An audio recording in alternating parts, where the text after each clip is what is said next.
কোথায় সেনাপতি? কোথায়? 3 দিন ধরে তোমার রানীকে খুঁজে পাচ্ছি না।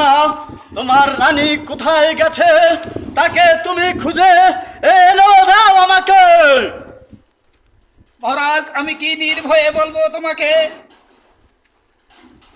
তুমি আমাকে নির্ভয়ে বলতে পারো, কোনো সমস্যা নাই। আমি রানীকে দেখছি এক পাড়ার ছেলেকে নিয়ে চলে যাচ্ছে। রানী পালিয়ে যাচ্ছে মনে হয়, আমি মনে করছিলাম। ঠিক ওঠাই হয়েছে মহারাজ। এই তুমি ভুল কথা বলেছো। আমার বিবি এই কাজ কোনোদিনও করতে পারে না। তোমার জিভ কেটে ফেলবো আমি।